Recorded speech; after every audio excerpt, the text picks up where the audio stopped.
I'm excited to talk about internet safety. It's one of those topics that have been around for quite a while, and it's almost one that could use a little bit of definition.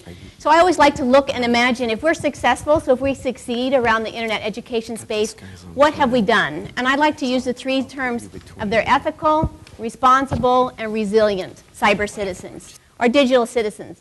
So it's ethical, it's responsible, and resilient. And for all three of those to happen, it takes a nice big network of support, on and offline. So we're going to explore some different approaches, some with technology tools, some with education, and several of the panelists I've known for quite a while and just think the world of it, and I'm excited to hear some new ideas. So a very brief interview. We're going to start here with Tammy. We're going to go down the end. So we're going to start with Tammy McGraw, and I know Tammy McGraw well from Virginia because I'm from Virginia. We're together. And she's been working with the Attorney General's Internet Safety Task Force and has really helped to instigate some thought leadership around internet safety. And Virginia is the very first state to mandate internet safety education and started really quite a groundswell around including digital technology and the education that goes behind it. So Tammy. Okay, pull mine up. Pull this up. All right.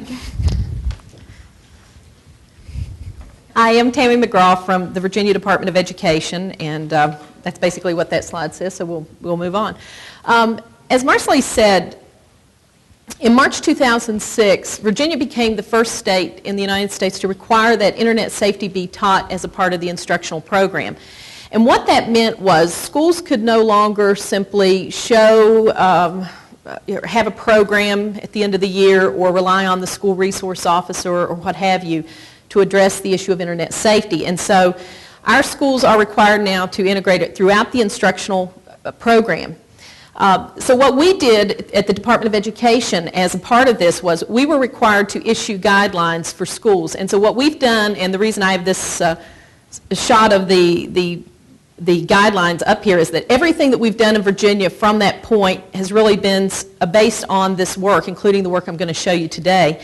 There are two things to take away from this. One, we view it as a shared responsibility in Virginia. So if you would look at these guidelines, which are available on our website, you would find that we believe that internet safety is something that students are responsible for, parents, caregivers, so forth, all the way up to school board members, and we have specific guidance for each of those particular groups.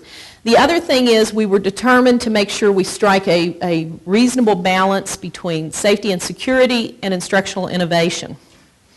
What I'm going to show you here is our latest project, and it's Internet Safety and You. Some of you may be aware of our work with Pokemon Learning League and the work that we started with them a couple of years ago. One of the things that we liked about this is using things that naturally appeal to kids and finding ways that we can address the serious business of internet safety using these tools. And so a year or so ago, Pokemon Learning League decided that they no longer wanted to be in the education space. Frankly, we were devastated because we had conducted a study with about 1,400 fourth graders. We found that the Pokemon Learning League, Internet Safety and You, was very, very successful in addressing this issue, and we found out that 6 months later the kids still remembered the information that they received through this program. So we were so convinced of the value that we approached Pokemon USA. They gave us the assets, if you can believe that, and we were able to move forward. I should also point out that one of the neat things about the place we find ourselves today in recreating this with Garfield as our new set of characters is that we've assembled the same brilliant team that produced the original product, Scott Traylor being here, one of the people who helped us, and 360 Kid, Aaron Harder from Entropy Multimedia, and of course the folks at the Professor Garfield Foundation. So really what we're trying to do here is, again, leverage the things that kids are naturally interested in and try to do that in a way that we both entertain but also maintain the instructional integrity. This is a screenshot of the current site, and you see coming soon all over it, and that's kind of where we are as resources are available. We are building this out. I'm pleased to say that cyberbullying is done, and there's a handout in the back. If you go to infinitelearninglab.org, you will see this site, and you'll see that we have the lesson on cyberbullying up. I'm going to show you a sneak peek of the lesson that will be coming up soon in the next couple of weeks. And then you can see that also, in addition to having these lessons where Garfield and his friends teach kids about these various topics, cyberbullying, distinguishing fact from opinion, online safety and forms of media. There are materials for teachers, there are support materials for parents and caregivers, there's a certificate when they complete this, a poster, and so on. So there's a lot of information here. I certainly won't go into all this today, but I encourage you to go to the infinitelearninglab.org and you can take a look at cyberbullying. So with that, I also want to point out that these 3 episodes that are coming soon, we were fortunate to receive support from the Verizon Foundation to finish that effort up. And so anyway, within the next 3 or 4 months, we should have all of this Internet Safety and You complete.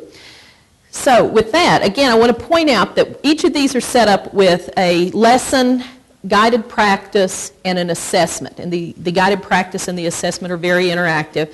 Again, in the interest of time today, what I'm going to show you is a sneak peek, if you will, of one of the episodes. And so this would be the watch or the lesson. And the other 2 pieces that would complement this would be the try and apply, which, again, you can go to the cyberbullying lesson. And if my friend Garfield is around... I heard a rumor. And my friend Garfield should have already been in the back of the room. I've stalled as late as I dare. Should I go on with the video in the interest of time? Well, we can watch the video. We'll watch the video, and when my friend Garfield shows up, we will go ahead and or we can watch the video later too. Well, this is where we are. And there is my friend Garfield. So, yay! so Garfield has been working with the Virginia Department of Education to give new life to Internet Safety and You. And as I said, I'm pleased that we have cyberbullying up. And Garfield and I are excited to share with you today a sneak peek, if you will, of the online safety episode. And so this is about 3 minutes, and I'm going to go ahead and start this so you can get a sense of how this works. Again, I want you to note that we really are not trying to create a watered-down version of something for education. We really have assembled the best people to try to produce something that kids want to do, that they don't simply have a school version of it. So here is a preview of online safety. Well, he's got it there. It's here! It's here! What's here, the ice cream truck? Oh, that was putting ice cream sandwiches in a nutty bun. No, not the ice cream truck. The new issue of Pet Force! The comic book? Oh, let's see. It's not just any comic. It's a special anniversary issue with a gold foil hologram cover. I repeat, let's see. I can't wait to log on to the Pet Force message board and talk to everyone about the new issue. You get so excited about those comic books. Yeah, I don't get it. The only books I get excited about are cookbooks. Hey guys, someone from the Pet Force message board emailed me and said he has a rare special edition of the issue. He wants to meet me and compare his comic to mine. Do you know this someone? His screen name is Comic Cat 12. He wants to meet behind the comic book store and he wants to know what time I'll be there. And you don't know Comic Cat 12? Well, he says he's been on the Pet Force message board and he has seen my posts. Nobody seems to know who Comic Cat 12 is, but he's a Pet Force fan, so he's asking. all right, well, I will stop with that, and you'll have to wait a couple of weeks, I guess, to see the rest of the episode. But anyway, that will give you some sense of what we have there. Again, it's not just the lessons and the interactives, guided practice, and so forth. Bye, Garfield. Thank you. Bye, Garfield. Garfield will be around for a while, so those of you wanting pictures, I'm sure we can accommodate you.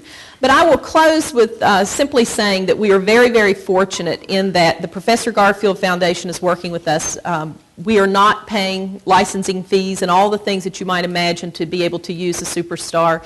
And I really credit Jim Davis and his team for realizing that this is so very important and stepping up to help us do this. One other thing that I will mention is that Internet Safety and You, we hope, will be part of the larger Infinite Learning Lab, which, again, for those of you who were familiar with the Pokemon Learning League, we want to completely recreate that, and once the funding is in place to do that, we will have probably 200 lessons covering all various content areas and so forth. So with that, I will close. Terrific. Thank you, Tammy. I think what makes Tammy's position unique is that she's in the class.